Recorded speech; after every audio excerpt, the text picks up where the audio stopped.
Personagens. Um oferecimento Auto Panambi. Conheça o Virtus. Desenhado para ser seu. Venha fazer um test drive na Auto Panambi.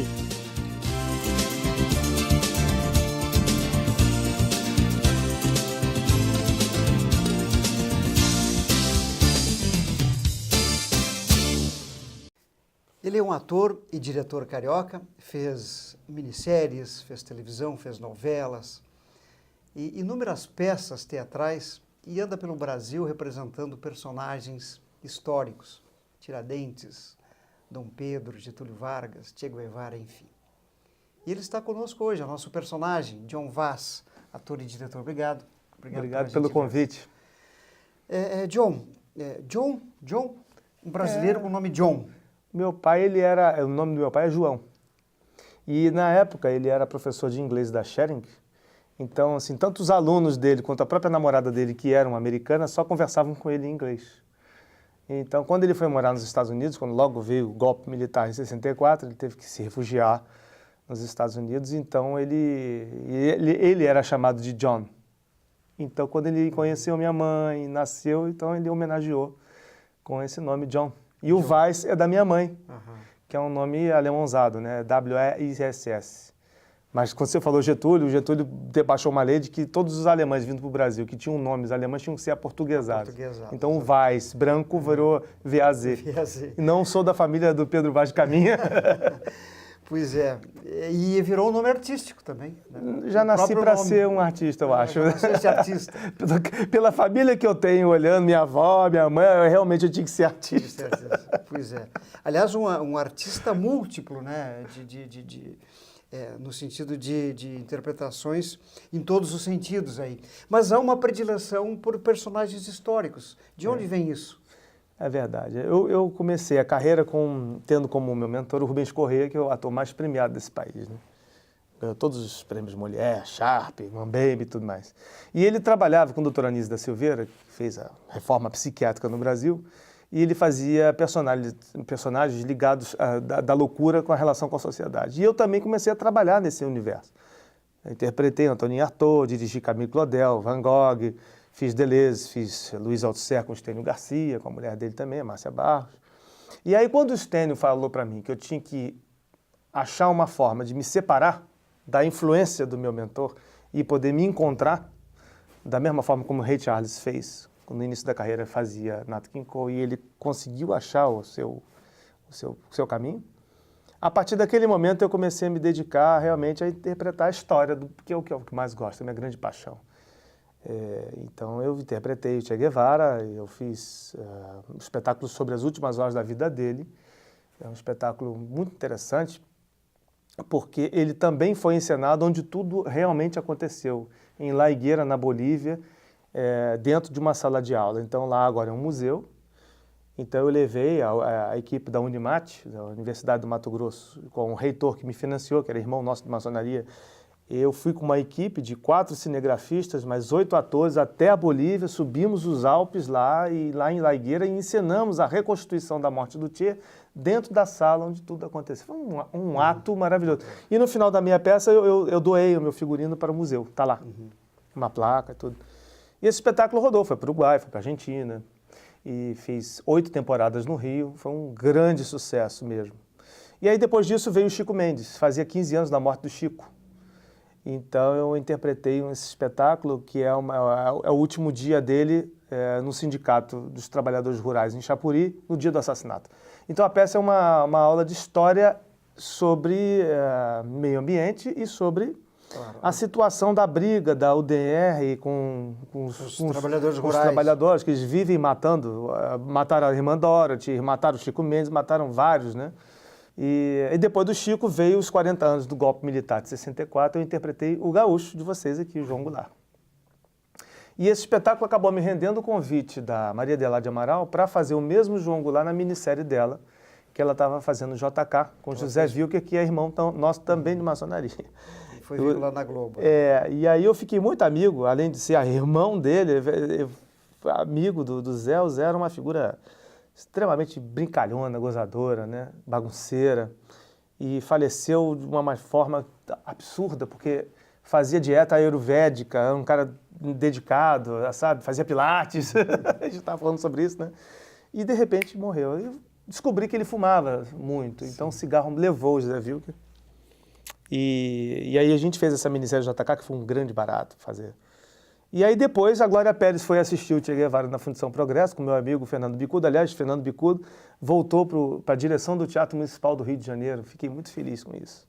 O Teatro Municipal do Rio de Janeiro é um dos 10 teatros mais importantes do mundo para a ópera. Dos 10 teatros mais importantes do mundo para a ópera, 7 são italianos. Um é o Scala que é o Scala de Milão, que é o primeiro de todos. Um é o Metropolitan de Nova York, o outro é o Colón de Buenos Aires e o 10º é o Municipal do Rio de Janeiro. Um reconhecimento impressionante. O Fernando fazia parte do elenco do meu espetáculo, foi ótimo naquela época. E aí a Glória me chamou para fazer a novela, a minissérie dela, Amazônia, com o Alexandre Borges e tal. E aí, quer dizer, as coisas começaram a acontecer assim, nesse formato. Começou a fazer sucesso as interpretações de biografias de personalidades da história. E em 2008 veio essa coisa dos 200 anos da chegada da família real portuguesa ao Brasil. E foi no Rio, né? Uhum. E a Prefeitura do Rio estava patrocinando absolutamente tudo, de dança, exposição, mas ninguém propôs teatro. Então, eu, como estive em Portugal, morei lá, conheci a história de Pedro IV para os portugueses, para nós, Pedro I, e eu apresentei a proposta de um projeto. A Prefeitura do Rio contratou, me patrocinou e eu fiz para 6.000 alunos da rede pública, municipal, estadual e também os colégios Pedro II, que é da rede federal de ensino. Mas isso tudo foram apresentações assim nas escolas. A gente fazia debate com os alunos e tudo mais. Mas a estreia oficial num teatro mesmo, profissional, com uma iluminação maravilhosa, foi no Teatro Municipal de Petrópolis. Que na época a secretária de Cultura lá, o Amaral e a Aninha, que era da Secretaria de Educação, ficaram sabendo da repercussão desse espetáculo, levou para o teatro, e é um teatro lindo, histórico, né? Sim. Então ali foi a estreia oficial da peça Dom Pedro I, em 2008. E eu voltei lá agora, 9 de maio desse ano, para fazer os 10 anos da turnê. E essa turnê foi assim, 88 cidades em 16 estados. Que eu rodei esse país. Sim, sim. E eu, por causa do sucesso de Dom Pedro I, eu resolvi fazer um outro espetáculo sobre os Templários. Precisamente sobre o último grão-mestre da Ordem Templária, que chama-se Jacques de Molay, que foi perseguido pela Inquisição, Felipe Belo. Então, o espetáculo é sobre os bastidores da Inquisição. E aí, o espetáculo é uma aula de história medieval. Né? Então, assim, a pessoa que não conhece vai entender desde a primeira construção do primeiro Templo de Salomão até a primeira cruzada, os motivos. E esse espetáculo foi feito em 48 cidades em 15 estados. Estreou em 2010. E aí, em 2014, eu quis estrear um espetáculo que eu vou fazer em Cruz Alta, que é sobre a Revolução Francesa, a Inconfidência Mineira, fazendo um paralelo com a Conjuração Baiana. E a última apresentação que eu fiz foi em Ouro Preto, no Teatro Casa da Ópera, que é de 1770.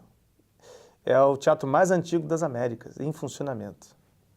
Olha, fazer lá em Ouro Preto a história deles, onde tudo aconteceu, com os personagens deles. É forte. Olha, a primeira cena do espetáculo é a Carta Marília de Dirceu, o poema que Tomás Gonzaga fez no exílio para a musa dele, né? Sim.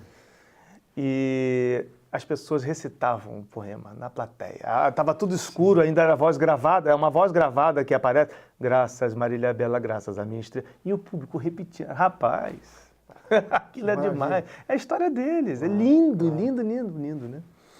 Então, eu fiz a apresentação última lá, a última apresentação dessa peça. Ela estreou em 2014, eu fiz em 28, acho que é a cidade número 29 da turnê dessa peça sobre a Revolução. É um espetáculo dividido em 3 partes. O primeiro eu faço sobre a Revolução Francesa. Então, lá de fora do teatro, eu uso toda a plateia para simular uma guerra da invasão da Prússia com a França. Então, eu espalho serpentinas de carnaval para a plateia, ensaio com eles, a luta. Foi uma coisa que aconteceu muito engraçada. em São Caetano do Sul, São Paulo, 650 pessoas, né, para assistir. Falei, bom, se essa cena aqui do lado de fora não der certo aqui, vai dar certo no resto do Brasil, porque as mulheres lá vão de laque azul, salto alto e colar de pérolas legítimas assistir peça de teatro. É um acontecimento, né? E aí eu vendo aquelas senhoras super arrumadas, eu falei, lasqueira, como é que eu vou fazer esse povo entrar em guerra com o nariz de palhaço, não sei o quê, né? E aí, quando eu expliquei para ela que era uma guerra, que tinha que atirar a serpentina para um outro, aí essa senhora olhou para mim e falou assim, tem que atirar? Chegou para o marido e falou assim, vai para o outro lado que eu quero te acertar. Mirando no marido para acertar ela. Então, assim, deu certo. Deu certo. Então, deu certo ali, era que eu queria, né? Porque se desse certo ali, dá certo no resto do país, né? E aí deu.